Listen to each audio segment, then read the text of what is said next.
live. Okay, we live. Go, go, go, Griot. Go, go, go, Griot. Go, go, go, Griot. Yeah, I'm in the city, yeah. I'm in the spot, in the vicinity. I'm the hottest up in the city, yeah, it really is. I studied the ones that was the realest, the illest, that invented that. Talking about Griots, West African passages for the streets, though.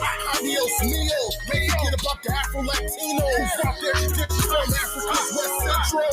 Let's raise a toast to the ancestors of old. For the knowledge comes in the form of a griot. In the form of a griot.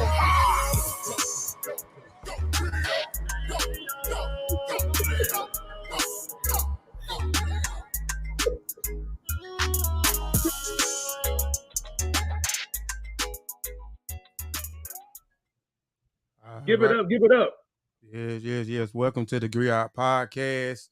I am one of the hosts. I am Kofi Piesie. I'm an author, a writer, a ghostwriter, a podcaster, publisher, amongst other things. I am Sean P. of the Sean P. Experience, author, podcast host, moderator, educator, community educator, activist, amongst other things. And now we have. Is that me? What up, good, wonderful people? Had that quick technical difficulty. My name is Dr. Ashley Wade. I am a pharmacist, an author, a griot, a literacy advocate, community advocate, women's creator, curator, all the things, and podcast co-host with my good bros. Yes. So welcome to the Griot Podcast. Real quick before we get started, y'all please like and share the show. Please like and share the show with someone you think that may appreciate this content, right? The outline, let me share the outline real quick. The outline is the opening segment. We're gonna always honor a teacher, a scholar, a writer, or author, or a revolutionary of the past or the present. Our Griottes segment, where we briefly break down what a griot or what a griottes is. Our commercial segment will briefly promote our books and our products, and other people who reach out to us. We will definitely promote your stuff on this platform as well. Guest segment today we have A.A. Lewis, a phenomenal author, a storyteller, a griottes, a poet that I didn't even know that she dabbled in poetry, but we're gonna get all in her business today. What? A poet? Yes, poetry, but we're gonna talk about it. Woman segment. Our woman segment will briefly. This is one of my favorite segments. This is Dr. Ashley Wade's segment where she'll be briefly giving flowers to our women, our powerful women who has made major contributions, whether it's in the political world, the writing world, the author world, the business world, the medical world, the academia world. We want to definitely continue to give our women our flowers. We want to continue to uplift our women because at a point we always uplifting the men. This world is a men driven world, right? So we got to start bringing our women to the forefront because they is just as great as we are. So that is the outline for the Griot Podcast. So now we'll get into the opening segment. The opening segment is one of my fellow Griot, Seanathan Polidore. Yes, sir, for the opening segment. We focus on the Harlem Renaissance a whole lot lately, Dr. Wade and myself, and Sister Ray Chesney, the Zora Neale Hurston, part of the Zora Trust, right? So I want to highlight the brother, Claude McKay, right? Born in Jamaica, Claude McKay first traveled to the United States to attend college and encountered W.E.B. Du Bois. The soul of black folks was stimulating McKay's interest in political involvement. He moved to New York in 1914, and in 1919 he wrote, If We Must Die, one of the most best-known works of his. A widely reprinted sonnet responding to the wave of the white-on-black race riots and lynchings following the conclusion of the First World War. McKay also wrote 5 novels. Home to Harlem, a bestseller that won Harman Gold Award for literature, Banjo, Banana Bottom, Harlem Glory, and Abominable with Big Teeth, a novel on the love of the affair between the communists and the poor black sheep of the Harlem Renaissance, right? and a novella, Romance in Morsheli. So this is one of our luminaries from the Harlem Renaissance. And I have the actual book. I got this like a few months ago. You see it? That's a younger version of him. Say it again now. That's a younger version of him. Yeah, it is. Yeah, it is, man. And look, they call him the Black Bolshevik, right? What is that? So I can't wait to dig into this book. I got it a few months ago from University Press, the art copy. So I can't wait to dig into it and dig more into the brother, man. All right, so there you have it. For our brother, give his name again, Sean. Claude McKay. Claude McKay. So That's right. peace in Harlem peace. Renaissance. All right. All right. So the next segment is the Griots and Griot segment, right? So we have to go through this because there are so many people out there that is not familiar with what a Griot or a Griotis is, right? And we think it is, but it's not. I'm always having to introduce this term to people, right? So a griot, well, let's go with the griots. The griots are unique to West African. The griots or jelly, like one of the proper terms that you may hear in particular is jali, right? That is a term for Mali. Professional encompass many roles. The griot, pronounced griot, have been referred to as historians and storytellers. But there are no real words in the English language that includes all of the functions. The traditional griot could be everything from recounting history to encompassing music to teaching students to acting as a diplomat. They are genealogists, historians, spokesmen, ambassadors, musicians, teachers, warriors, interpreters, praise singers, masters of ceremonies, advisors, negotiators, mediators. Not every griot does all of these things, but these are all examples of the functions of the griot profession, right? And a lot of our people already, y'all, is moving in these areas, right? I have been introduced. I know a lot of people who are musicians. I know a lot of people who are liaisons between the youth and the elders. I know a lot of us are historians. You know, we briefly or all the time or adequately, sharing historical events, right? So a lot of us are teachers, so a lot of us are poets, right? So we're operating in the griot status already. The griot are both the griotis, that's the women, yet gender bias have delegated the female griots. The griotis is a lesser known status. Griots or griotis are trained in the same way, though griotis tend to learn more from other women.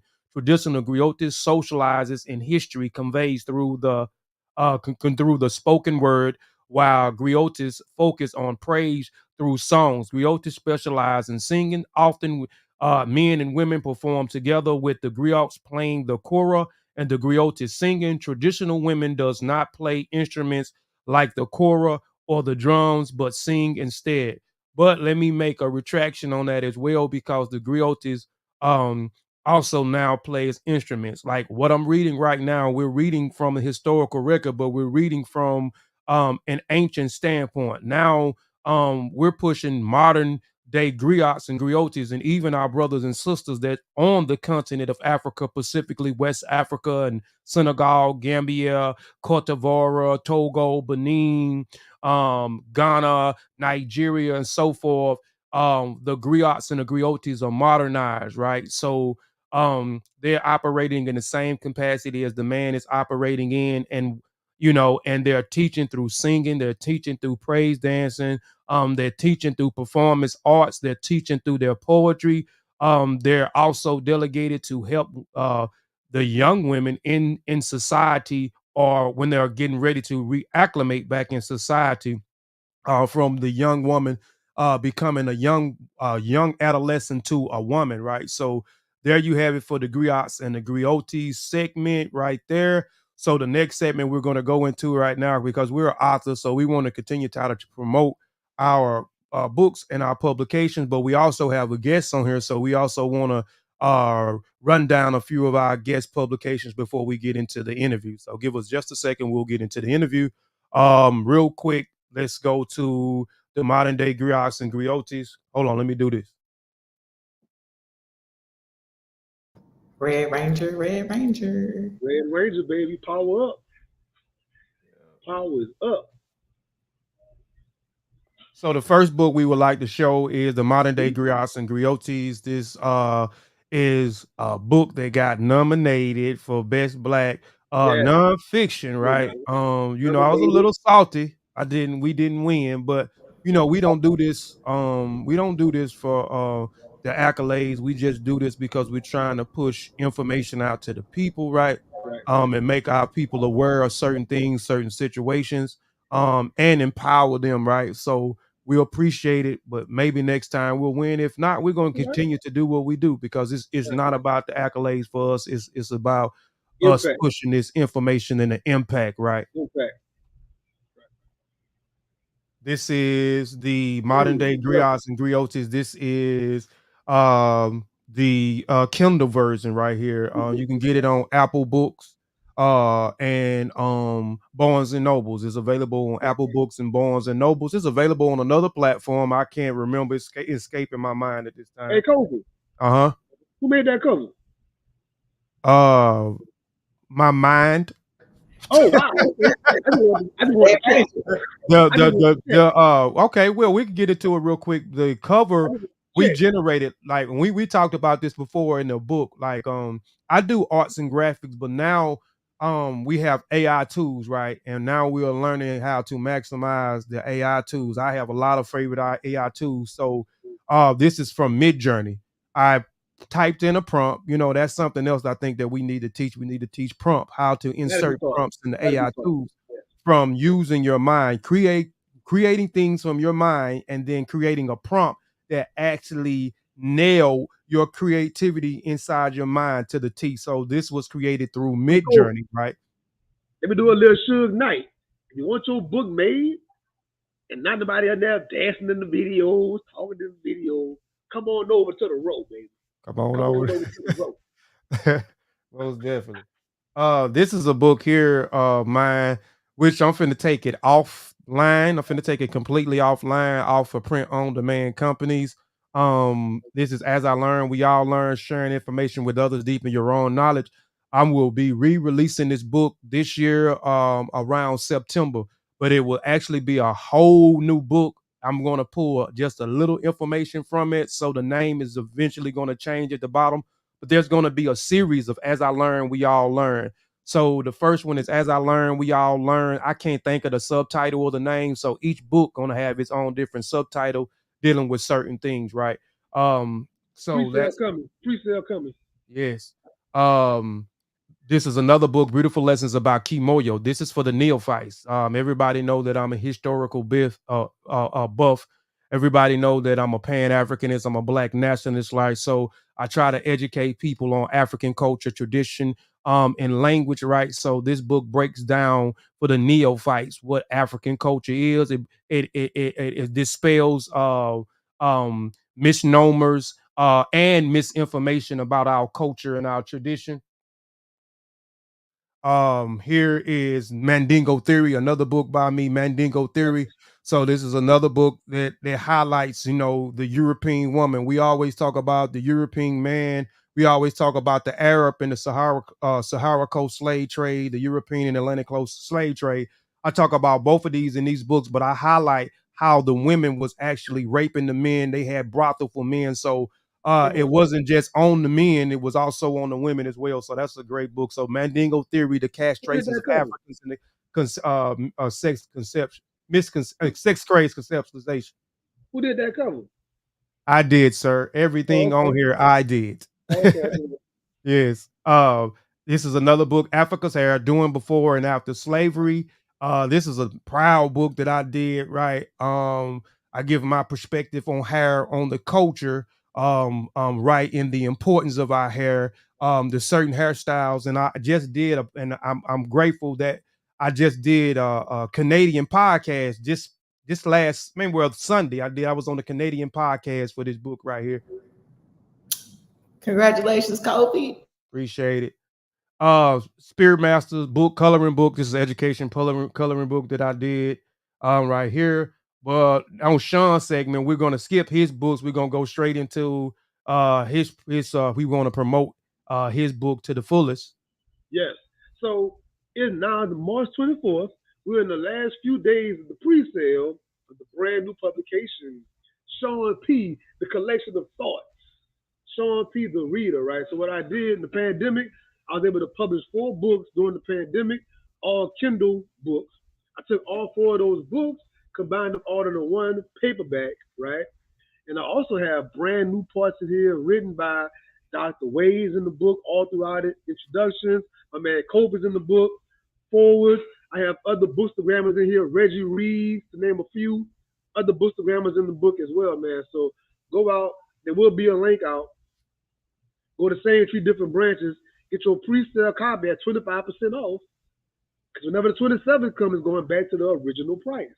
The And I link is don't in know the when it's bio. going to sale again. Yeah, the I link don't is in know the when it's bio. going to So get it while you can. The link is in the bio. Who did the cover, man? And who published it? Who Bro, published the you know, book? I went to a company over there in Japan, and Okay. they did pretty good with that thing, bro. Not Okay. Japan. My man Kofi is in the building once again. Same 2 different branches, great publication. Kofi did the layout, the format. We did the editing. We did everything in-house, man. So once again, once your book published for real, come on over for your publishing needs. Yes, indeed. All right, so let's get into Dr. Wade. Dr. Wade, our beautiful Griottes, right? She has a book called It's a Journey, a holistic journey for discovering self. By Dr. Ashley Wade. This is actually was a great read for me. Uh, you want to self reflect on yourself. This is definitely a great book for you. She has modules in there where you taking a test, feel like you in school a little bit, but I mean it's you self reflecting, you're digging deep within yourself. So this is a great publication to have right here, man. The link is also in the bio of this podcast. So if you want to go to the description on this show, click the link and support my sister and buy her intellectual property, right? How you support us is you go directly through us. We have our books on all these print on demand companies, but patronize the author directly if you can. Some authors refer you to go to those print on demand companies, but patronize them directly. And sister, don't be upset with me. Because I have 2 of your books, but I didn't patronize you directly, but I'm going to get the banker book. I already told your husband I was going to get 2 more books through you. So after this show, give me the website and I'm going to order 2 books today from you. But she has a book, our guest, A.A. Lewis, which we're going to get into it in just a second. She has a new publication out. It is called The Banker, the Proposal Series. This is by A.A. Lewis. I can't wait to get me a copy so I can dig into it and see what that thing is all, which I already kind of got imagination or what. COVID. What? Is it that thing be thinking? Yeah. That thing be thinking, boy. Yes. Ain't no other way. So here is another book. The Dark Side of Light. I have the physical copy right here. I'll show the physical copy in a minute, but I got the physical copy. I bought the physical copy and I bought the audio. So there is another book which we may get into today. All of us read this book right here. We ran the Eminem Chronicles, the Married Men Chronicles, Volume 1.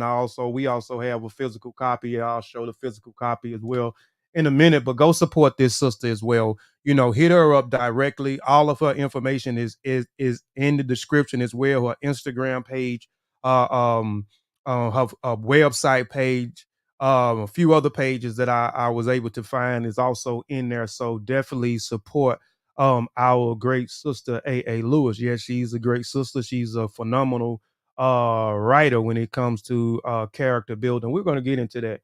So now that we got all of that out of the way, let's get into and again, if you're looking to get your book published, hit me up at 601 695 5797 or hit me up at www.same tree different branch publishing or at labarusnelson@yahoo.com, or just hit me in the DMs, or hit Dr. Ashley Wade, or hit Sean up, and we'll make it happen for you.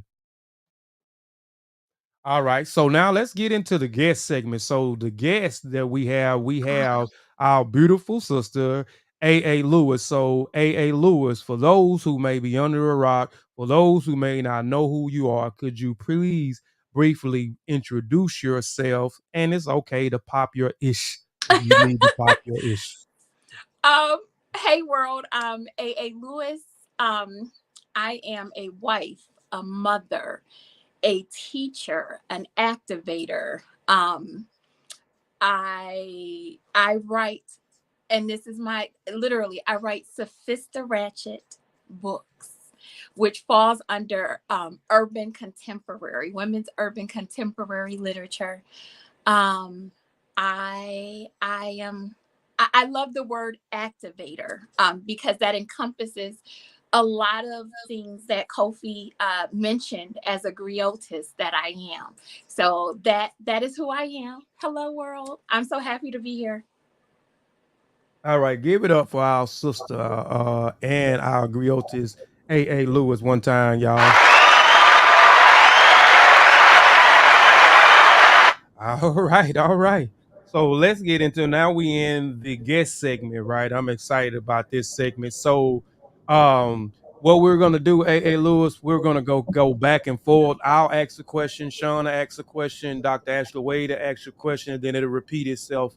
Um, so my first question is, tell can you tell us about your experience at the Ujamaa Theater Company? Did you go to there? Because I know you had a role model who was um um the Dr. founder of this theater company. Interesting. Dr. Lorna Hill. Yes. I So Ujima Company. So let's back up. I'm originally from Buffalo, New York. Mhm. So I got my start in theater with the Ujima Company. I think I've been acting, or let me say this, I've been a creative since I was around 5 years old. So through the Ujima Company, I did dance, I act, we did music. So when you were mentioning playing the drums, I remember dancing to the drums. I remember playing with all of the African instruments, and reflecting and doing poetry, to the rhythmic tones of the drums. Mm-hmm. I remember all of that at a very early age. So that's where I got my start. My love for writing and theater and dance and music all originates with me being associated with the Ujima dance company, or theater company as it is right now. Yes, and I had to look that up because that's a Kiswahili word. It means collective works, Mm-hmm. and then it has the Adinkra symbol. That Adinkra symbol is called a kuma, and so like I said, I'm in African culture and tradition. I'm actually a practitioner of African culture and tradition as well. Um, and so when I read and I seen that, I said, "Oh wow!" So I seen the symbol, I seen the name, so I said, I bet. And even when we talk about performance arts, like our ancestors at a particular time, this was what the griot and the griottes were doing. They was doing performance arts. They was reacting different things, and teaching through reacting arts. Like Mm-hmm. when you look at wars, like if they warred against somebody, they will reenact the war, and this was to preserve or let people know that the culture or the tradition, or the Mm-hmm. next generation know that, okay, we went to war and we went to war for this purpose, and we was able to win the war over someone who was trying to do X, Y, and Z, or they might have reenact certain things that their ancestors do to preserve some of their history and the culture. So there's many ways in order to inform and educate people. So performance arts was definitely art, that the griots and the griottes actually use. So I just thought that was, when I seen that, and also by you doing these other you went to what, Buffalo Theater or some other different places or Yep, I went performance to art. Buffalo Academy for Mm-hmm. Visual and Performing Arts. Mm-hmm. Mm-hmm. And I continued in theater.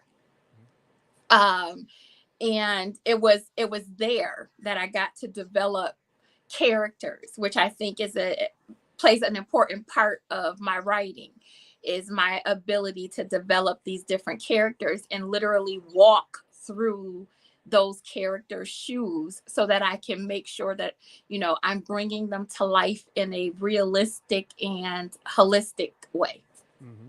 Yes, and you was a I said, wow, you was a child actress. Tell them some of the shows that you was on as a You know what? I just got off of watching that Nickelodeon special about child acting, and I said, thank Yeah, goodness I gotta that watch my that. mother was a Same. hands-on parent, who guided me with love and intention, and did not leave me in the care of other people.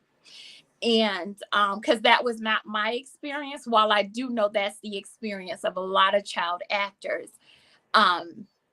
is they're taken advantage of. But listen, I was on Reading Rainbow. I was a regular on Reading Rainbow. Wait a minute. And I used to do I used to give the review of books.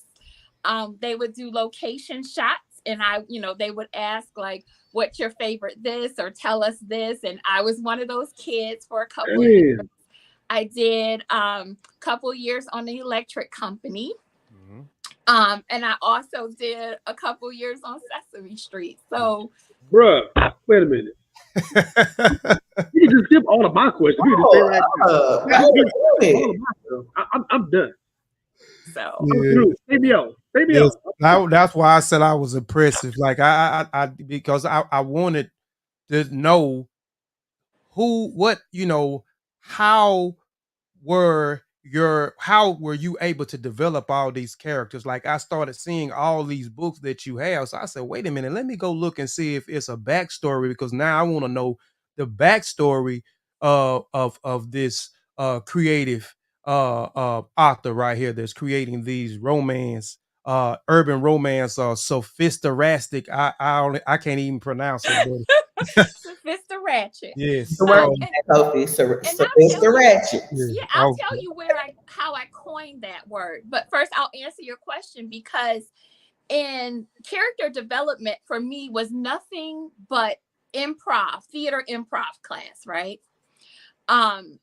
My professor would say, hey, this is the scenario, this get in there and work through your character. And they would just drop a situation on us, and we were expected to act that out. So when I see people, or I'm in different environments that I'm influenced by, it's easy for me to come up with a character that just belongs here. And then once that character starts speaking to me, I once I have that knowledge, I can run with it. So for me, developing different and unique characters for my books comes easy. It's making sure that I stay true to whatever that environment that I'm placing that character in, and their journey, making sure that I get that right. Because as you stated, some of my books, they're all over the place, which is why, like, it's urban contemporary and not just romance, not just thriller and suspense. It's because I play with these different scenarios and environments and characters. I want to be true to that. And I don't think some of these characters I could force into certain genres. So I use my experience as a theater major to really ground myself and become one with my characters that way. Okay, most definitely.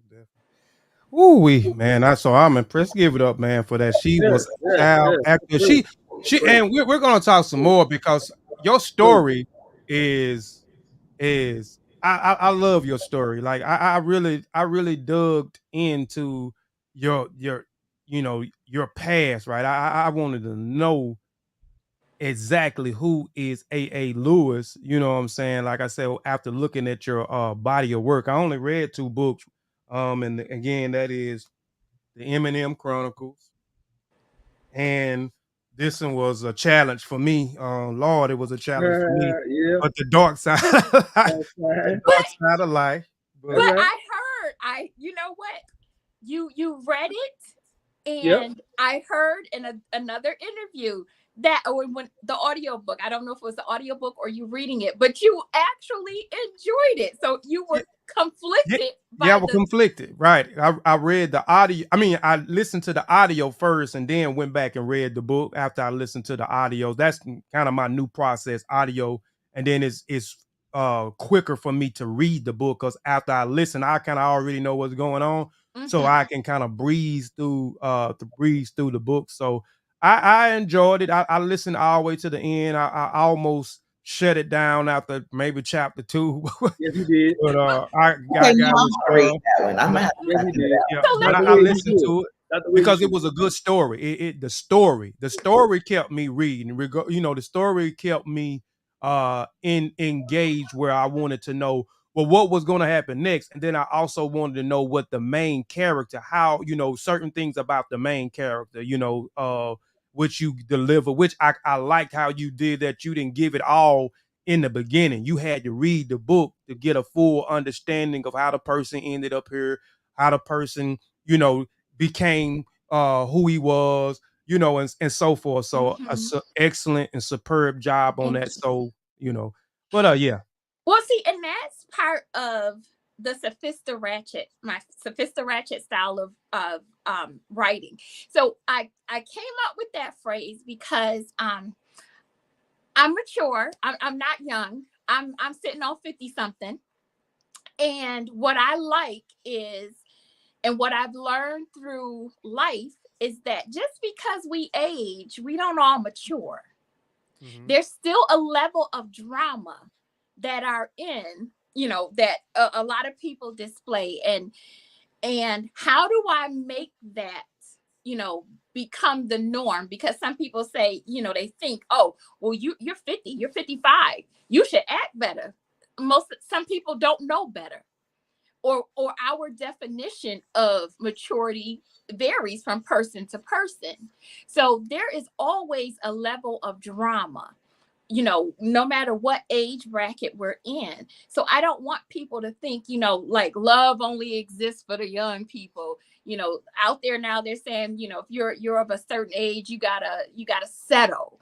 And that's not necessarily the case. The point being is there's drama that follows with all of us. And depending on the choices that you make, the drama could be minimal or it could be severe. But there is always a level of, that I guess chaotic behavior at all age levels. And what I like to do is wrap it up in a more sophisticated way for you to read, which makes it a little bit more, I guess, tolerable for people who want to read something different, but not necessarily coming from a younger point of view, if that makes sense. Okay. No doubt. No doubt. So it's on you next, Sean, because we could go on about Yes, hers. sir. We're gonna get back in our business again, but Okay, okay. And I love whenever interviews naturally flow to the next question without her even knowing it. So we hear authors sometimes talk about character building and stuff like that, which is phenomenal stuff. But as far as world building, I don't hear enough authors talk about how they build the worlds in the environments that they place their characters in. So I want to know specifically about some of these stories you're telling, how you go about building these worlds that you put them in. It's like God with the earth, right? You're the God of this world. You putting these characters how you want them. So tell us about the character building. I mean, Well, world building. let's take the Eminem Chronicles because you've all read that, right? So yes. I Please. said, I said, what would happen if I took 4 best friends and I gave them the opportunity to cheat, right, on their spouses in a world or in an environment that was safe for them? If I created this, what would it look like for them? And so I was like, well, it definitely wouldn't be out in the open. So let's give them a sanctuary where they feel safe, right? And this is how I started to build that world for them. And then the character development came, because usually with guys, it's a group of guys. And think about going to the barber shop, right? You got your group of fellas that you meet there. And I was like, I want that kind of closeness, that type of brotherhood, for them to be able to experience this together. So I created the characters around the world, and then it all kind of flowed, because then I had to figure out, well, who are these 4 men? Who are the, how am I placing them in there? Like, what does their spouse, how are they influenced or not influenced by their spouse in their relationships? Like, what are they willing to do? And, what's a definite drawback for them? Like, how far can I push this topic here of infidelity? And the sense of false security for men, if given the opportunity to do something like this, like, could it work? And that's pretty much how it all kind of evolved. And then from there, I let the characters just speak to me. Okay. And see, wow. You Thank just you taught very, me very something. much for that. Yeah. You just taught me something. Yeah. Because Dr. Wade, First of he all, needs me. the world that you created in this book right here is one of the coolest things that I've seen. I was like, where did you get that concept from, of not only infidelity, because we hear stories, different things like that, but it was the safety of like duality. Okay, the men could go here, they could work, and they could be businessmen and run their businesses, but then there's this safety cave, and that was so dope. And I was drawn in immediately. And what I love about this book, before I get to my question, is that it was a page turner. So if y'all are out there looking for, a really engaging book that catches you straight off the go, this one right here, whether you're into the Sophistiratchet or not, like, this is a wonderful, wonderful book, by the way. So I just wanted to give you your flowers straight off the top with this amazing book. But I did want to say or ask, as an author creative, right, what's all in your imagination? Because in order to create an environment like this and characters and this type of story, I just sat there wondering, like, what is on your mind? Like, what places does your imagination take you to? And give us an idea of what kinds of stories are in your imagination. A lot. So I'll start with this. I don't do a story unless the characters are willing to speak to me. And I learned that as a theater major, because I never wanted to force anyone. I wanted it to be relatable and as realistic as I can possibly make these characters. So that's first and foremost. They talk to me all the time. In the weirdest places. I can be in the grocery store getting lettuce and tomatoes for taco night, and somebody will say, "Hey, I got a story for you," and I'll be like, "Hey, not right now." Because I'm in a grocery store, and this kind of looks like I look crazy, trying to figure out what you're trying to tell me. But as long as I guess my creative juices are flowing, and I can continue to be inspired by my environments and the things that I see and I listen to or hear, then I'ma always have a story to tell. And I'll give you an example. So if you're not into the heavy drama, like infidelity and Dark Side of Light is a whole nother story. I have a story or a book called The Last Letter.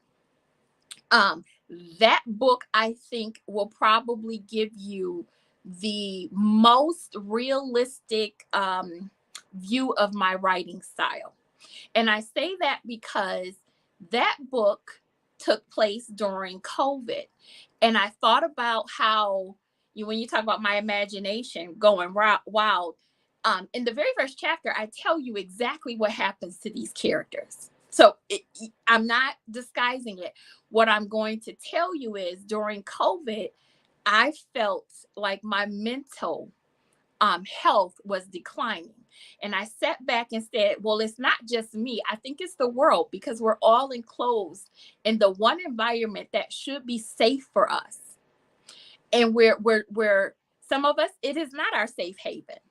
For some of us, being enclosed like that creates anxieties, throwing us all off of our balance. So at some point, all of us were affected by mental health. And I said, okay, so what would happen if you're stuck here with your husband or your spouse? What could happen in this environment? And in talking to my therapist, she said, well, you're a creative, write about it. In that book, it takes place in the house pretty much, because it's during COVID, but you get to see this untraditional, unconventional love story take place in this book, in a way that I think most people are afraid to, I guess, admit to the emotions and the vulnerability and the mental health that, we're all affected by during that time. Because especially in our community, it's still something that we struggle with speaking on openly and publicly. But I took that book and I gave it all to you so that we could start the discussion on mental health. And again, it took place during a time where we were all stressed. We were all going through some things. But to see it play out from both points of view, like that's how, you don't just get the person who's affected by mental health, but you get the other person's perspectives. And my imagination allowed me to go really deep and to feel those emotions. And, I said to myself, could I be true to these characters and really give that pain and be vulnerable with how I write these words for them? And for me, that would be the book that really showcases how my imagination runs wild. Because everything else, I think we hear about infidelity. We hear about the scandals, in the mother-daughter relationship. We hear about, how hard it is to try to fit in to certain groups. But when we talk about ourselves and our mental health, that tends to be something that we keep to ourselves. Sure. But here I am putting it out there for the world to see what that could look like if the environment, is right. So. And I'm going to grab that because I would love to see the range of what's on your mind. Before we go, Kofi, I wanted to say that I think I love that you ask yourself an open-ended question, because a lot of times in this world, we like yes or no, check this box. But you ask yourself, what could happen if? That is a beautiful, cultivative space for creative. You know what I'm saying? What could happen if? Because sometimes we just want to tell a particular story and all the way down without asking yourself the question, what could happen if? And then that just opens up the freedom of expression and exploration. And, then you can really use or exercise your creative lane, because now you have no limits. You've opened that up. And then you also called out something, one more thing I wanted to say. You said just recently in your description of the last letter, there's things that we are afraid to admit. This book was like, child. But I like that you create those environments and bring up topics that people may be shy to talk about, afraid to talk about, afraid to admit. That's your bag. But you know what? It gives you a chance to pivot, because even with the Eminem Chronicles, it's a what if men had a safe haven to cheat? What would that look like? How does that affect their home life? Like, is there such a place? And in that, to me, there's no happy endings. Well, I should say this, no traditional happy endings with the way that I write, because in volume 2, we'll get into, the consequences of thinking you have a safe haven. It is a false safe sisterhood that they've created. There are some gaps. And because of this, because of their flaws and their behaviors, they're now forced to own up to what they've been doing. So I like creating these worlds where, we all can ask ourselves, what if I did get a marriage pass? Okay, and you took it. And then what happened? Like, let's tell the whole story, because most people who cheat do get caught. So the fact that these men in that particular story think, I'm safe here because I'm in control. Are you really? Because your behaviors leave you open to other consequences that I don't think that you're looking far enough ahead on.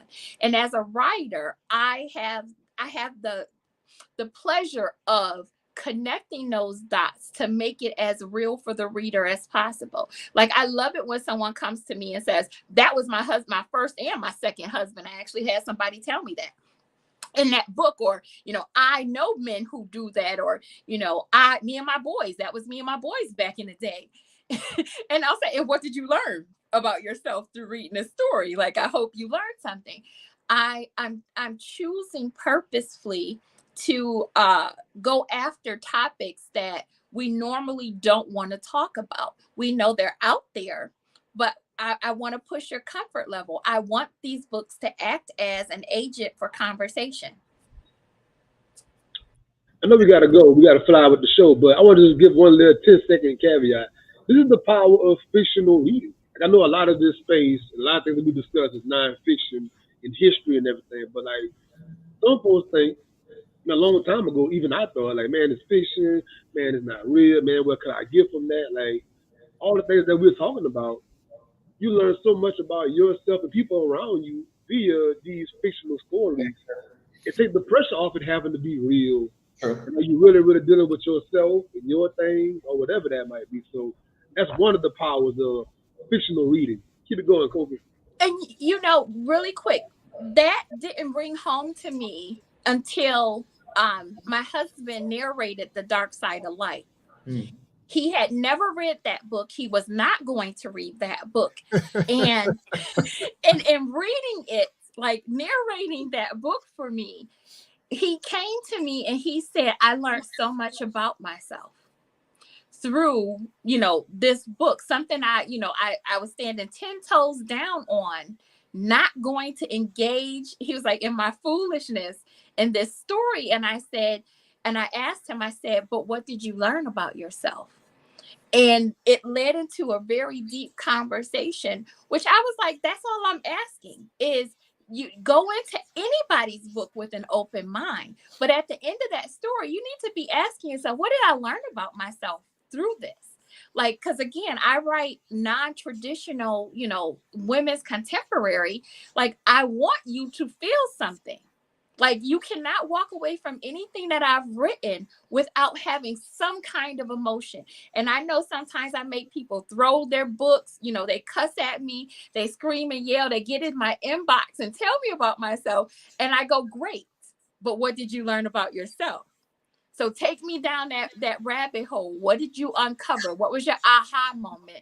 What did you self-discover? Because there is something in these books for all of us to walk away and say, okay, I can be a better human.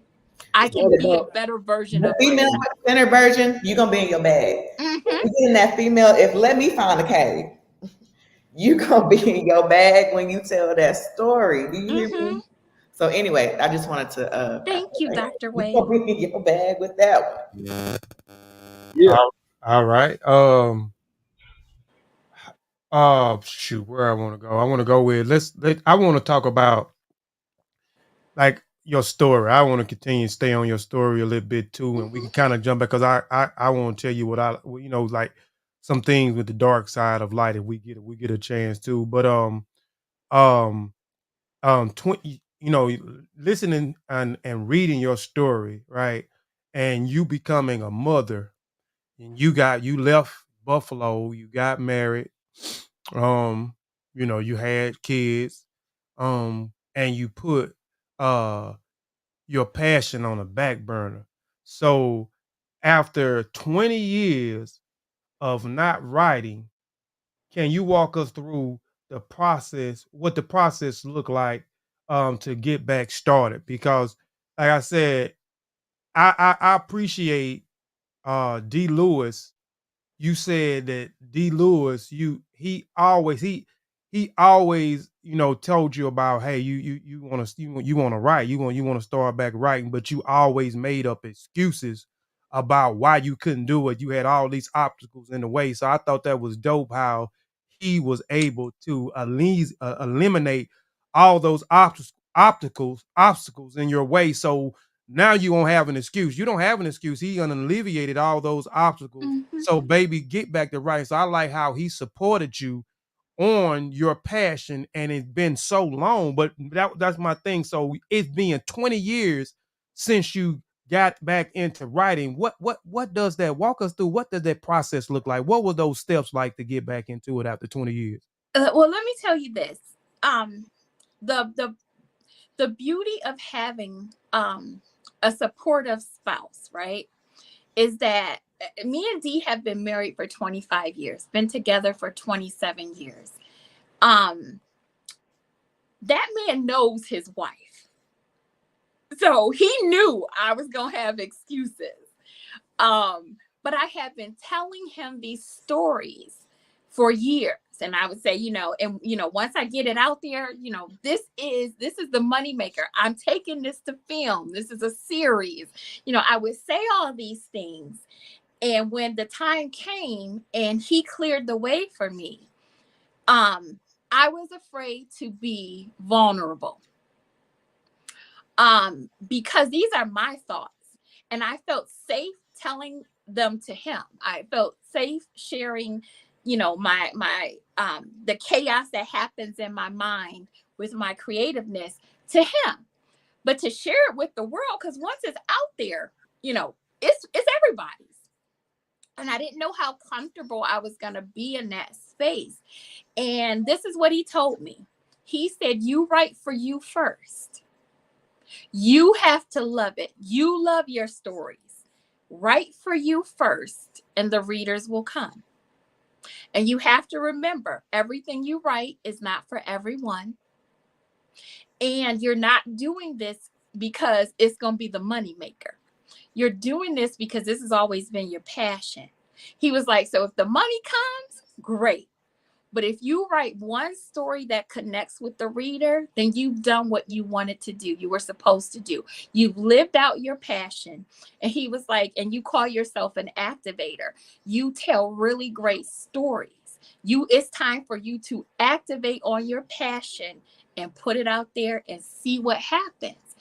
And I was like, oh, okay. So like I typed up the story. And then I said, okay, I'm done. And he was like, no, you wrote a manuscript.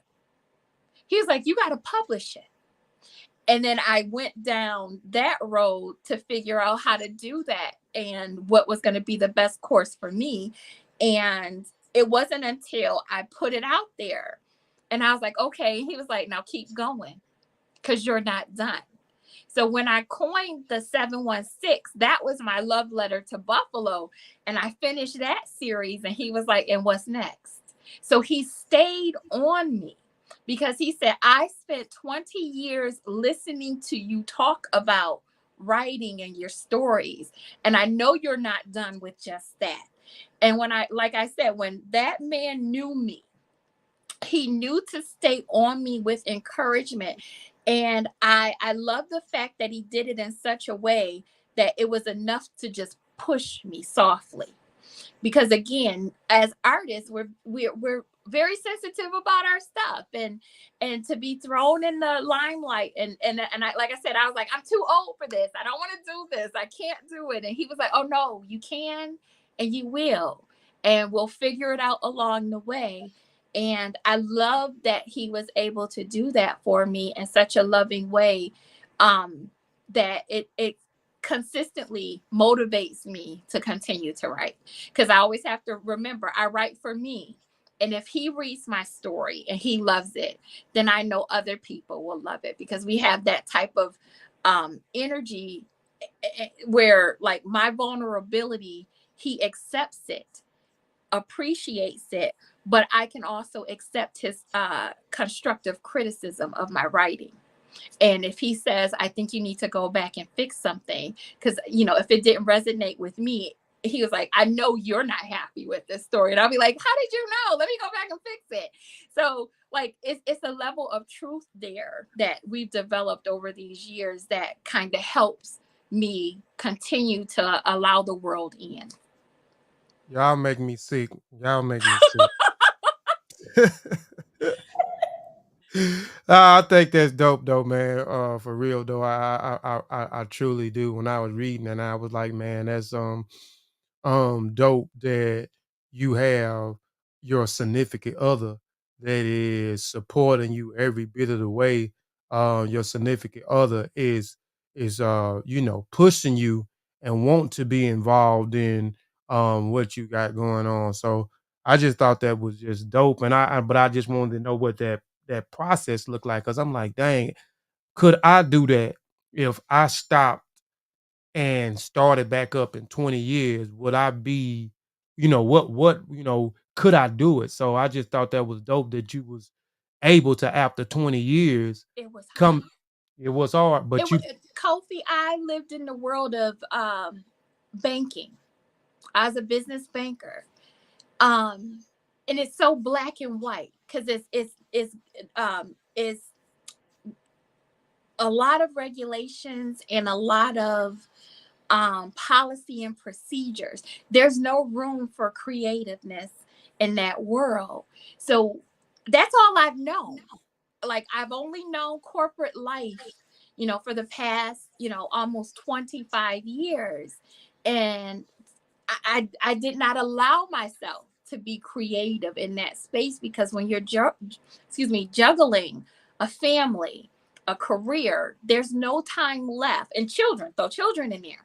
Like, there's no time left for me to have that space for me to allow my creativeness, you know, to have an outlet. And soon as that last kid, we became empty nesters. Dee was like, okay, it's your time to shine. You do you. And I didn't know, I did not want to accept that, because I was just like, what if I don't have it anymore? Like, what if I've lost all of that? And he was like, girl, I sit here and listen to you tell stories all day long. And at the root of it, I've always been an actress. Like, I used to tell people, I go to work and act all day long. Y'all don't know no different.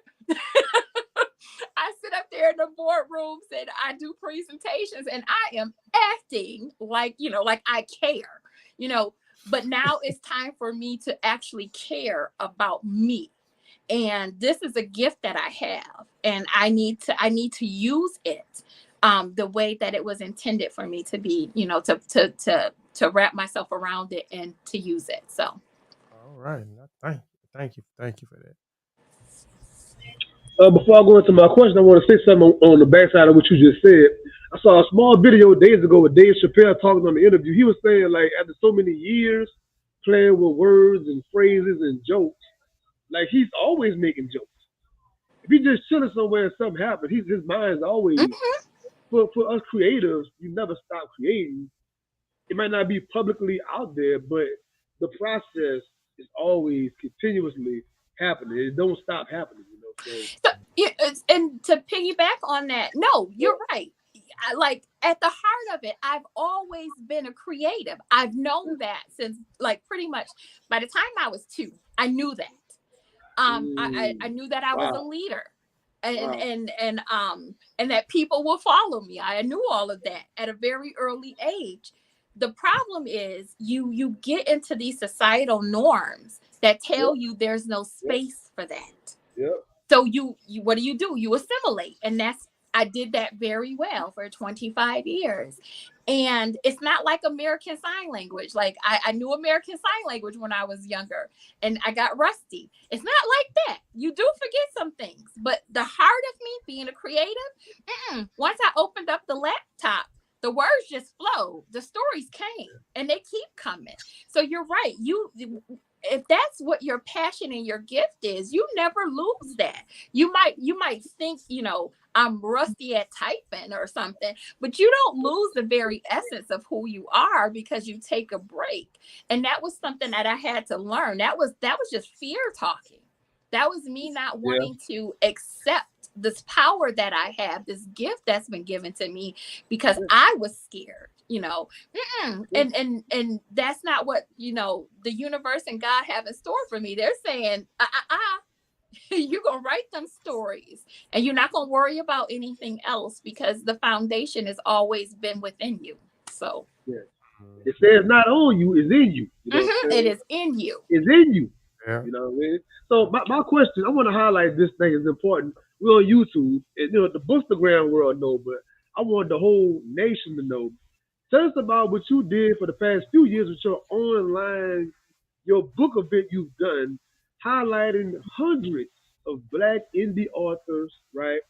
And you had thousands of people come to the site, take advantage, have access to wonderful publications of various genres. Talk about that whole shebang for us, please. The Black Readers Appreciation event. Yes, ma'am. That is my heart right there. I just wanted to do something special for readers. I didn't know that it would grow to be this movement that it has become. In fact, someone just hit me up yesterday and was like, hey, I want to be in, this year's event. And I was like, I don't even start really thinking about that until like July, because it happens the first week in November. And what it was is that's, I think it's National Authors Day. November 1st, something like that.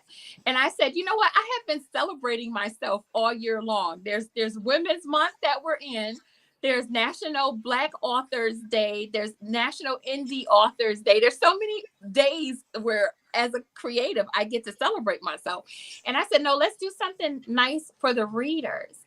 And I took a chance, right? Because I said, well, I could do it, but I could also ask a few of my friends to do it with me.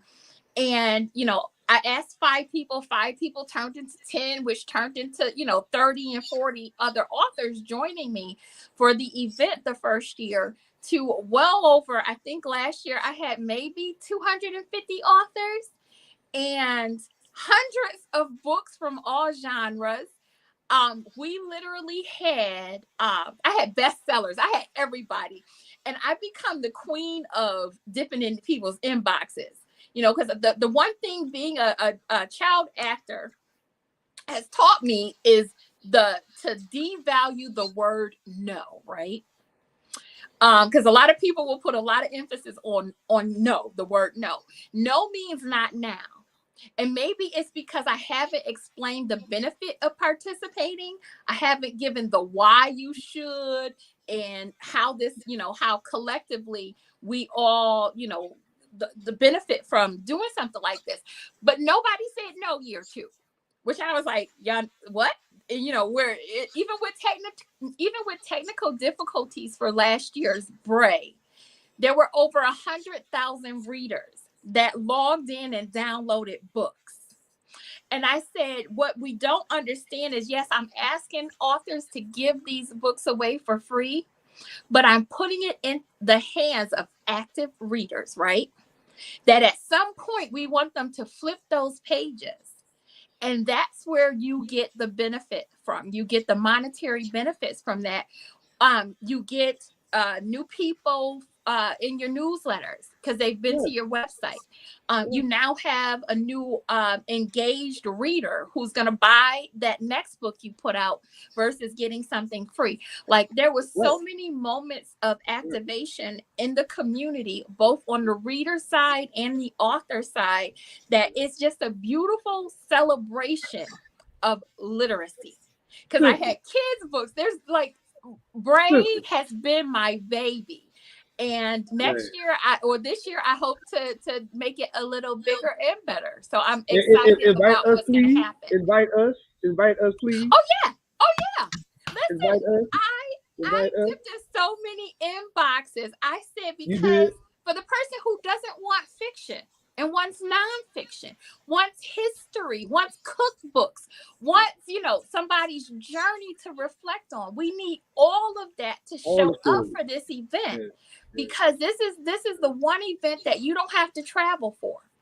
No. All you have to do is Click. actively Yeah, promote, just click. get Yeah, click. engaged, and Click. let the readers have fun. And also, readers don't know that we're out there as independent authors if you Yes. don't show up in spaces that they are in. So this is one of those events that readers have, they earmark it, they save the date, they know what Yeah. to expect now. So Ready they're for it. coming there looking for all of this. And our job is to deliver and make sure we show up for them, Yeah. so that in the future they know that we're there, that we exist. And that's the power of coming together, doing something like this collectively. I didn't care what you wrote. If you wrote a book, it was going to be highlighted, on that website. We're going to Yes. talk about it, and some things, like I said, last year we had a few technical difficulties. I got sick again. Yeah. I couldn't do the interviews, but I've also learned too, this is the humbling piece of, I always ask myself, what did you learn from this experience? This Yeah. is no longer a one-woman show. Like No. when we get 250, 300 authors showing up, Yeah. people using the hashtag, and over 100,000 readers, joining us, you need a team. Yes. So I have opened myself up to not being selfish with this event, but allowing, my fellow, my peers to come on board, and readers who wanted to help. Like, listen, this is our baby now. I started this conversation saying it was my baby. It is our baby now. Yeah. And I am, I have help. So, and with this, because the community has wrapped itself around this event, there's no way for us to lose. Like, it just keeps getting bigger and brighter. And I love that for us. I was blessed whenever you did your inbox jumping to be a helper. And I led a moderation one night highlighting some incredible male Black authors. And they talk about that to this day.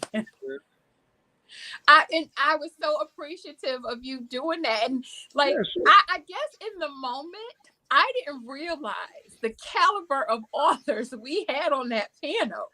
Because after I stepped back and I was like, oh my goodness, we did that. Like, I was like, look at this. Like, this was so amazing. So thank you for using your platform to help us get the word out.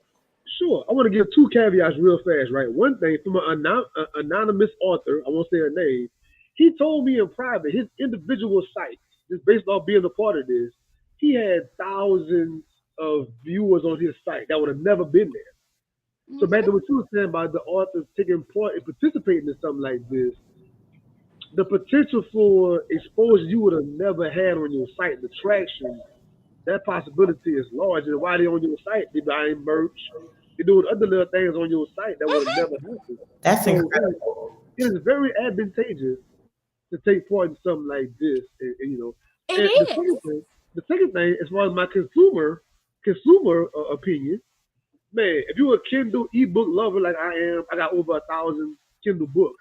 So go to a website, and there are hundreds of titles you can just click and download. I mean, what more do you want, bro? What more do you want for real, man? Come on, bro. Listen, I got on and downloaded books.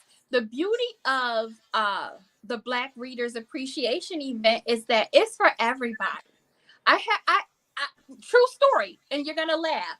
I had a non-melanated individual hop in my inbox and said, "Hey, are the books just for and this is, excuse the way he said it, is it just for the Blacks?" And at first I was like, hold on, what's going on? And I said, before you go off on him, hear him out. Wait a minute. Because I happen to love the way you guys write this particular genre, right? And I was like, and he was like, so I was telling my friends that these books are going to be free.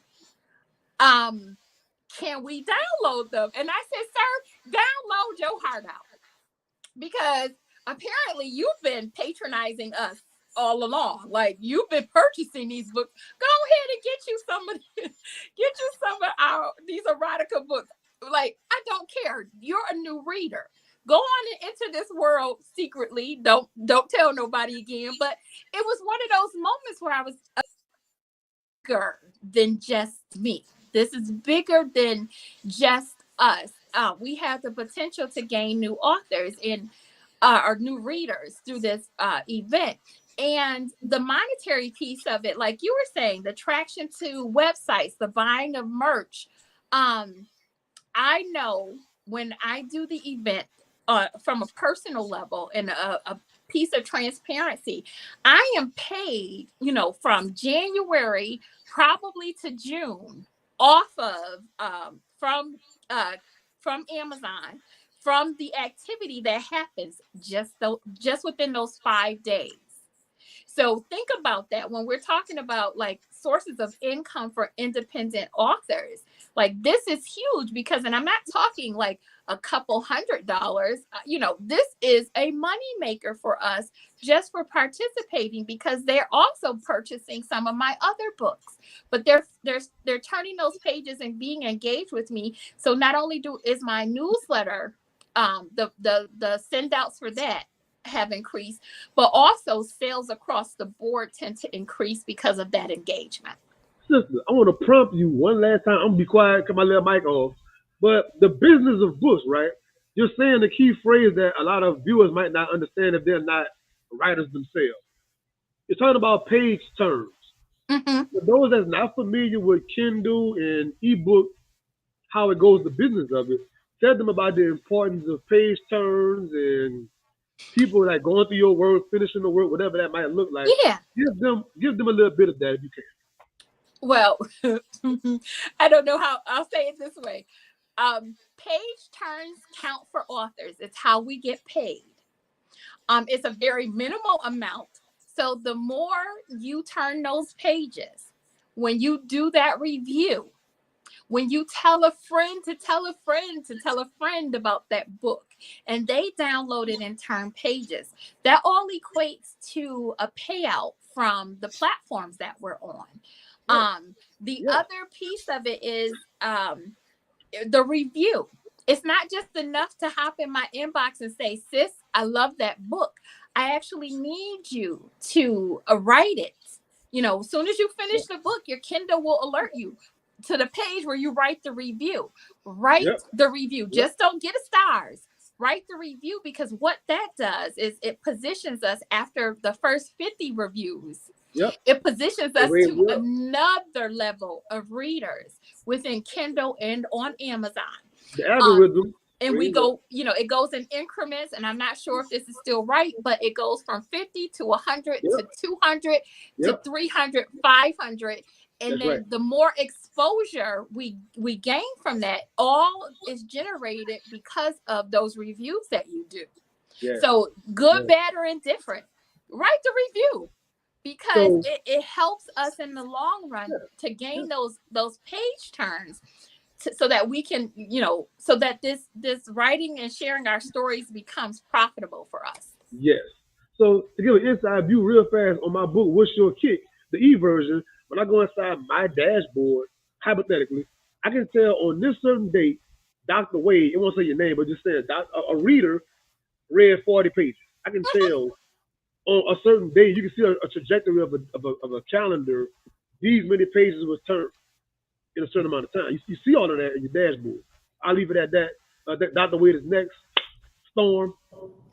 That's really cool. So that's what I like about being a part of this podcast, is that I learn so much, because that's question answer segment right there really put me on game, because I didn't even know anything about that side of, the benefits of, what my good sis built. First of all, hold on. Flowers to you for creating that space. Like I was mentioning in the chat, like that's genius level creativity. Like there's levels for sure. And we want people to exercise to their maximum ability. And based on how you explain how you got the idea, you kind of built it out, there's levels. And since you in your bag with your creativity, because you're continuing to challenge yourself, especially when new opportunities come or new ideas, you go ahead and execute those. And I think that is just really leveling you up. And I'm learning something, people, all the listeners are learning something as well. So I think that's dope. And that's why I love, being a part of the Griots Podcast for that reason, because there's all kinds of levels of learning that are taking place. But my question was this. So I'm a huge, I'm with your ability. Like I'm seeing where you are in your creative bag. I absolutely love your ability to storytell. And I was a little bit nervous because I'm like, based on the length of the book, I'm like, am I going to get the story? I couldn't determine if I was going to get the full story or how you were going to leave me. And since you left me on a cliffhanger, and I love that. So as a creator, this is my question. How do you decide, or at what point do you decide, hey, I'm going to go ahead and wrap this up versus I'm going to leave this on a cliff, and then that's going to boost up the energy for volume 2 or the next publication? That's a really good question, because I looked at the length of that book and was like, did I say enough? Right. And I always have to ask myself, like, did you tell a good enough story that the reader would come back for another part? So if it's going to be a sequel, is it a sequel? Or if it's going to be a standalone, did you end it with enough of giving the character a voice that the reader is going to be happy with? And I struggle with that. I think a lot of authors struggle with that. The last thing I ever want to hear from a reader is that could have all been wrapped up in one book, right? I think I orchestrate the story well enough that if I leave you right here, like, you're going to come back. Like, if I leave you right here, you'll tune in for the next one. Because if I'm just like, well, what happens next, right? Yes. If I don't get that reaction from the story, then you need to keep going. You haven't said enough. You haven't taken it. You haven't climaxed the book. You haven't done something right in this storytelling. So think about this. Remember when your parents used to tell you a story, bedtime story, and you'd be all in, right? And then they go, okay, and guess what happened next? And you're like, what? And they'll be like, it's time for bed. I'll tell you the rest tomorrow. If I don't get that feeling, that same feeling, that, that storytelling, did it climax enough? And did I grasp your attention that you want more? If the answer is no, then I'm going to keep writing because something happened. Or I'm going to go back and rewrite this story so that we can get to there. Because the Ebony Chronicles, it's that novella did a lot, said a lot, did a lot. It did. And then I was just like, and don't do no more. Because any more is an overkill. Okay. Now you need to start with the consequences of thinking like that. Mm-hmm. So even with the dark side of light, a lot of people were like, you need a 2. I was like, we do not. I left those characters in the perfect place, because when I say they rode off into the sunset to create some chaos in the world, you take it from there. What could them 2 characters possibly get into that, you can laugh about? I said, that's not to say they won't make an appearance in another book. They themselves do not have another story to tell, because it was already told in that, I think it was 200 pages. It was right there. That was it. There is no more, because I don't want to overdo the characters, but I don't want to underdo them too. That's doing a disservice to the reader. So it's a very fine line that I kind of walk when I say, okay, this easily becomes, a 2-parter, or what? This is one book. Here it is. There you go. Tell the story. And so for some stories you're going to get, because I have books, The Last Letter, I think it's 370 pages, a storytelling, where there's another book, one of the 716 is almost 70,000 words, or it's over 70,000 words. I needed to finish the story and leave you in a good spot as the reader. Again, I struggle with that, but if you tell the story correctly, you have the character development is there, you leave no crumbs behind. And the readers will tell you that was a really good quick read, or that girl, that was a one long story, emotional story. Readers will tell you that, and that's the space that I live for. I if I'm okay with leaving the story where it's at, then that's where it is, and hopefully it's in a good place for the readers. Girl, because I'm sick. What'd you say? No, I was gonna say, Sister AA, we're educating our writers in the chat and those watching in the future.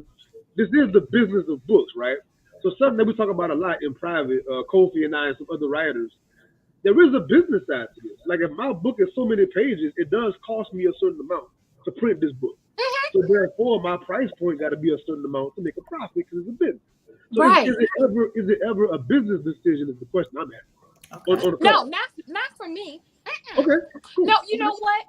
Because I don't write from a standpoint of me, the author, being a business. Okay. Me, the author, being a business is me being on your platform having this conversation. But Okay. the art of storytelling, Yeah. like that is something a lot of people can write a story. But could you tell a story? So a lot of times, like Kofi said, Dark Side of Light, he didn't want to read it. He was conflicted, but he kept going because he needed to know. My job as a writer is to make sure I'm telling you the story. It would almost be as if we're in person and I'm like, girl, and this is what happened next. And he said this, and girl, he did that. Or hold on, brother. You know, I need to make these words sing just as if you are sitting here right with me and I'm relating this person's story to you.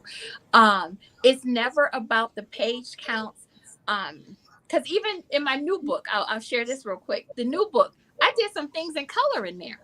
Ooh. So, you know, I was just like, oh, this go eat up the price point.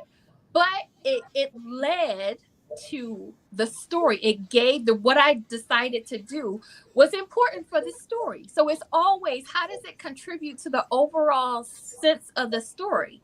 Does it make sense to be 300 pages? Does it make sense for the cover to be glossy or matted?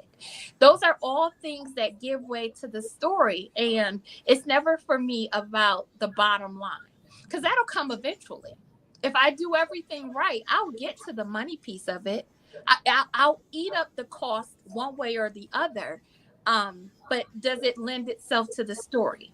What does it do to appeal to the reader at that point? Okay. We are where we at? We is running overtime, y'all. We is Well, I'm running gonna sit this. overtime. I'm gonna be in your inbox, Yeah. asking you these follow-up questions. Yeah. It's okay. You took By us the way- up, and you took us up. You flipped the script, and then you was like, "Okay, come back for session number 2." And I was like, Dr. Wade, you need her on your platform. That's what I'm proposing. "Absolutely, okay, good call." Let's call ladies do it. Ladies night. You know what I'm saying? Y'all ladies running. I would be honored. Fantastic idea. Okay, I would be honored. Yeah. appreciate you, Sean. Yeah, I did that. Yeah, I did that. We might have to do like a part 2. There's so many things that we could talk to you about, especially me, especially just your story in general. Like your story to me is just amazing, right? So I know most of it. I hadn't asked about the books. I've been asking about the backside of who A.A. Lewis is, because I want people to know who A.A. Lewis is, and then like the creative part. Like I see how you so super creative, and I love creative people. This is the reason why I'm partnered with Dr. Wade and Sean, because they are creative just like I'm creative. They are always creating just like I'm always creating things. You know, if I'm not writing it down or putting it out there, I'm still creating things in my mind. I'm still writing things down. So like I said, your story to me, it's very amazing. So, Kofi, I gotta say this to you because you didn't ask, but I'm gonna give this to you because when I joined, because I'm always that once a month I am on your podcast, but I'm under my government name, right? And I heard you call me out one time. You said welcome, and I was just like, so I was like, So I'm gonna give this to you. So because people will say, what's AA? What does that stand for? It's my middle initials.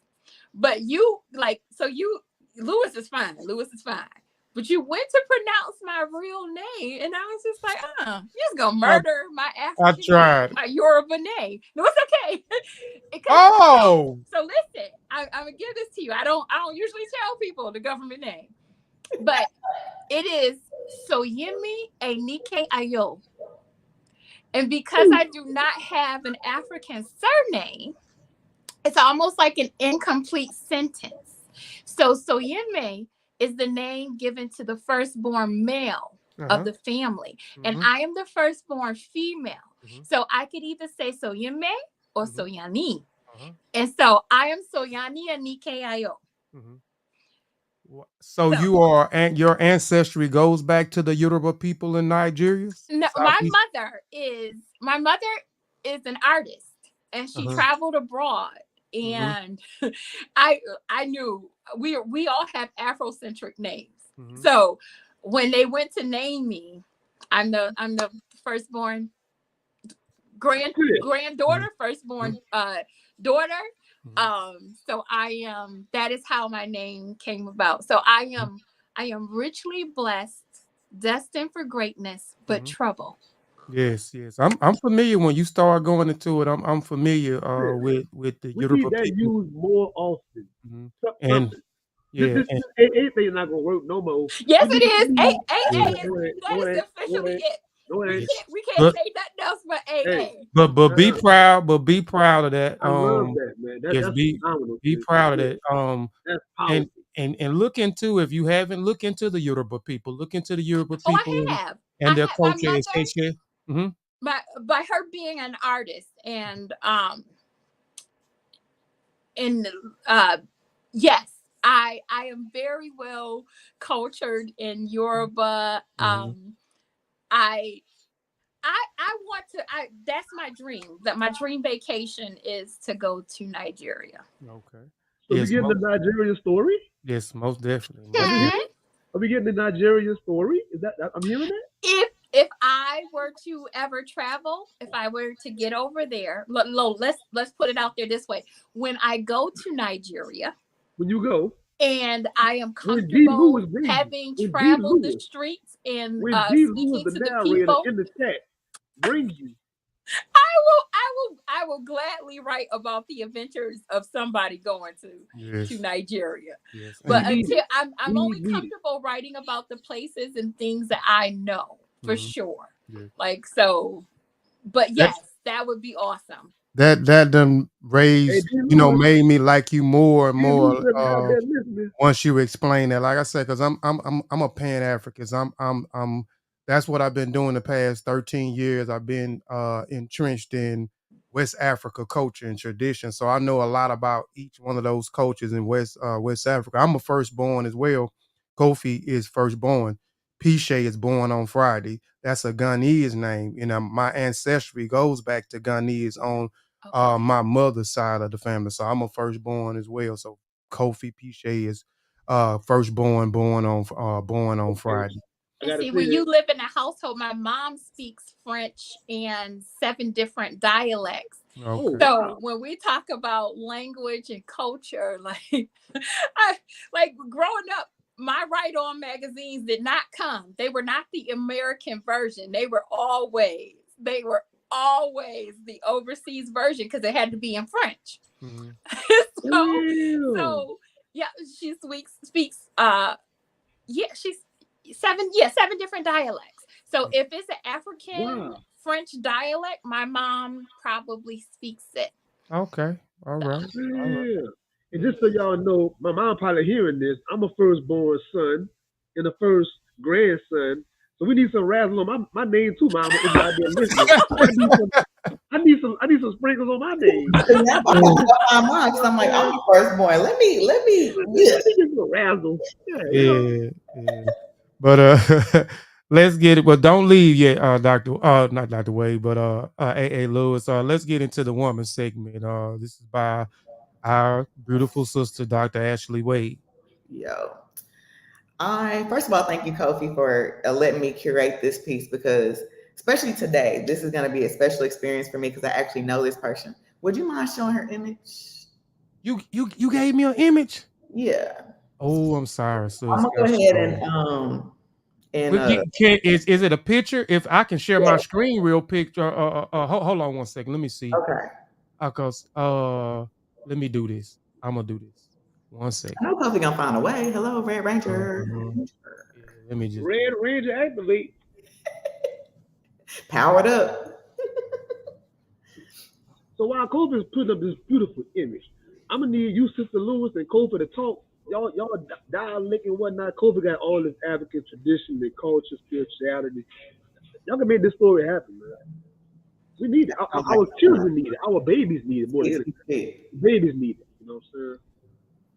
Well, listen, for the sake of time, I'm gonna go ahead and start talking about this lovely lady that Kofi about to pull up.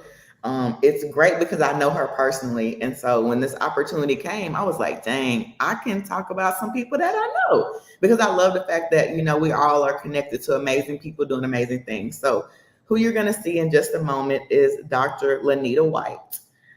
She is a pharmacist. She is a graduate of Xavier University of Louisiana, which y'all was just down there. Okay, walking the campus. She is a passionate and visionary leader who strives to improve the quality and accessibility of health services for underserved and vulnerable populations. So again, she's a pharmacist. This is going to be, a medically related woman that I honor right now. Again, her name is Dr. Lanita White. So she's the CEO of Community Health Centers of Arkansas, which means that she oversees the operations and strategic direction of a network of 12 federally qualified health centers that provide comprehensive primary and preventative care to over 250,000 patients across the state. Right now, she's practicing in Arkansas. I didn't preface that. So she's in Arkansas. Prior to joining this community of health centers, she served as the Assistant Dean for Student Affairs at the University of Arkansas for Medical Sciences. That's where I graduated from. So we was rubbing shoulders. Sis came through, and I cannot wait to tell you a personal story about how she came through for me. Okay, so she was responsible in that role for the recruitment, admissions, student success, student support, and student organizations for over 300 students. She also served, see how the accolades just going and going. She also served as the inaugural director of the 12th Street Health and Wellness Center. I also sent you an image of that. It is an interprofessional, community-based clinic for underserved populations that is a national model for patient care and student precepting. So I love Dr. White because she was the director of this community space. And I wanted to tell you a little bit more about the 12th Street Center. So this is a free clinic. Okay. It was opened in 2012. So the same year that I started pharmacy school, it was opened in 2012. It's a free clinic and people can come in. So the patients can come in, right? And they will be seen by a different level of students. So pharmacy students, medical students, dental students, nursing students, as a group, because in healthcare, sometimes it's like, well, my doctor told me this, and the doctors don't necessarily consult with other professionals in an interdisciplinary way. And so this is a wonderful model. We loved it. So we get to work with other healthcare professionals because that is the trend moving forward. So we're not operating in silos, well, only the doctors say this, only the pharmacists, only the dentists say these things. We're working together as students. So she's incredible. We love Dr. White. She was over one of the organizations that I was a part of when I was in pharmacy school. And let me tell you a real quick story about what's going on with the 12th Street Center. So we're the students are actually under the supervision of licensed healthcare professionals. So, we have that support, but we're learning and practicing as we learn. And the mission is to improve health care through student-led access to healthcare through student-led interprofessional health and wellness services. Hand clap to Dr. White. And really quick, as we close, I want to tell you a personal story. So what happens is the patients come in at a certain time. We break up in groups. We go see the patient, right? We come up with our plan. Then we go back in front of the professional, the licensed staff, and we present it at like a case. This is what's going on, yada, yada, yada. And then we tell what our recommendations are, blah, blah, blah. one particular time, this lady was possibly having a side effect to a particular medication, right? And I brought it up in the presentation. Of course, me, I'm in there. It ain't that many of us in there, right? And so this one doctor who was of the fairer complexion was really tried to demean me in front of all these people, right? She really tried to come for me. And it had me messed up. Like, I stood my ground in the presentation, but it had me messed up because I was mad. Like, why you try to play me like that in my professional stance? So anyway, long story short, next thing I know, Dr. Wade pulls that person to the side. And this is an older lady, an older white lady, pulls that person to the side. Next thing you know, that person is coming to me to apologize to me in my face. That is all under the direction of Dr. Lanita White. So she could have just been like, that's a part of it. She could have really shuttled that out the way and said, hey, you'll have to deal with these type of microaggressions, blah, blah. But she didn't. She went to that other grown woman, that other, well-seasoned professional, and checked her in front of all them people and then made her come to apologize to a student. So I felt seen. I love that type of representation. When we get in these roles, we do have to show up and advocate for each other. And so that is what brought me joy in order to be able to honor her. So I do want to honor Dr. White. She's doing amazing things, as you can see, for tons of people, but I really appreciate what she did for me. And now I'll never forget that. I'll never forget how she created that environment for me. And after that, you couldn't tell me nothing because she made this grown lady come to me and humble herself. And I didn't, and I'm so sorry. She said, she better get your life. And so we both learned a lesson. I learned a lesson. I'm sure Dr. White learned a lesson. And then this provider learned a lesson as well during that experience. So shout out to Dr. White. Yeah, shout out. I know you. I hope that she continues to build on her creativity and keep creating these spaces where we can learn as healthcare professionals, and she can really have impact on students, patients, and anybody she comes in contact with. She's so amazing. Shout out to Dr. White. So we stand honor and praises to Dr. White. That ends the show, but before we end the show, A.A. Lewis, could you share all of your social media handles? I have majority of your social media handles and your website and the links to your books in the description as well. But go ahead, and for those that may be looking to connect with you, can you give your social media handles? Yes. On IG, it is A_Lewis716. On Facebook is author A.A. Lewis. On TikTok, it is Lewis AA716. So, and then my website is aalewis.net. Yes, it's in the bottom of the description. Our only handle I think I didn't put in there was the TikTok in the description. But once the show over with, I can just go back and edit it and put that your TikTok, because we want all your handles. We're gonna need your real name on one of these handles. One of these handlebars, you're gonna need something. No. Yes. But what I will say is to anyone, because I'm an advocate for our community. So what I know, you can know too. So if you have any questions, I am always open. Expert on marketing and sales. Yes. If you just have want to brainstorm, if you want to are thinking about writing, like Kofi and the rest of the team, Seanathan and Dr. Ashley, like I know enough for all of us to be dangerous and to make some money here. Mm-hmm. So please do not hesitate to reach out. I'm trying to do both. I'm trying to stay dangerous. Yes. It's the danger for me. Stay dangerous. It's the danger for me. Come on And down. I mean really dangerous. Come on down.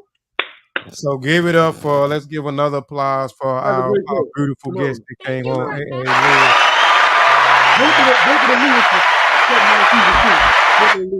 So we'll see y'all next month, episode 4. Also, Dear B? Yeah, Dear B. Dear B, I'll keep the Dear B. You'll be in the building. Dear B, be in the building. That'll be our next guest. Also, if you hadn't got the Modern Day Griot and Griots is the New Generation, go get that book. If you don't have Dr. Ashley Wade's book, it's a journey. Please go get that book. Also, we almost at the end of the pre-sales for Sean's book. Please go and get that book. Go to www.SameTreeDifferentBrandsPublishing.com and click and get your pre-orders. The book will be available this week for those who have got their pre-orders in together. Also be looking real soon. We'll be hitting we'll be going on a tour pretty soon because we got a new book by us coming out real soon, acting on your dreams and your vision. May the 29th. May the 29th. Yeah. May the 29th is the pub date. It is a few days before the Literary Gem Awards. So it's written by me, Seanathan Polidore, and my beautiful sister, Dr. Ashley Wade. We have Dedicated Forward, written by A.A. Lewis' husband, D. Lewis, the narrator. So now he's not only narrating, now he has writing attached to his thing now. Nominated, yes, Grammy nominated, Oscars, you name it, he's doing it. Yes, writing debut. Yes, and we have our master griot, Keith Nicholson, who wrote the introduction for the book. So be on the lookout for that. We're gonna start promoting that real soon. I just got to figure out which book cover. I done created about 4 or 5 different book covers. I got to figure it out. Yeah, so be on the lookout for that. Real soon, we finna get ready to go to actually pressing the book up and publishing it. Actually, at the end of this week, I'm off all this week, so that's gonna be one of my main focus as well. So be on the lookout for that and other different publications that we got coming out through the pipeline. If you ain't got my daughter's book heavy, please go get her book. She has a book out. We released her book back in December. I would like to get her on some interviews, but she just ain't gonna do. She ain't gonna do right. Dr. Ashley Wade. Let me do it, Kofi. Let me do it. I'm gonna try to see if she can. I ain't want to give you the headache. I just really didn't want to give you the headache, but we probably gonna set it up. Also be on the lookout for my son's book. He has a book coming out, a story that I think everybody resonate, whether you grown, whether you in school. He went through a situation in his life. He willed his way through the situation in life when doctors said certain things he wasn't gonna be able to do this, but he showed the doctors they a damn lie. So be on the lookout for that book. It's coming either June, probably at the end of June. I'll be wrapping that book up. It's like no limit. Every month, dropping something on your head on a regular basis. So be on the lookout for us. And also, again, if you need a book published, hit me up or hit Sean or Dr. Ashley Wade up, and they'll be able to give you the info that you need in order to get to Same Tree Different Brands Publishing and get a consulting call. But on that end, we out of here. Go support our sister, Dr. Ashley Wade. Go support our brother, D. Lewis. I'm finna give him two. I'm finna give him 2 letters too. A. Lewis and D. Lewis. What's your real name, D. Lewis? What's your real name, D. Lewis? But we out of here, man. We'll see y'all next week, man. Go, Griot. Go, Griot. Go, I'm in the city, I'm in the spot, in the vicinity. I'm the hottest up in the city, it really is. I studied the ones that was the realest, the illest, that invented that. Talking about Griots, West African passages for the street stone. Adios mio, ready to get about the Afro-Latinos. Drop their traditions from Africa's West Central. Let's raise a toast to the ancestors of old. For the knowledge comes in the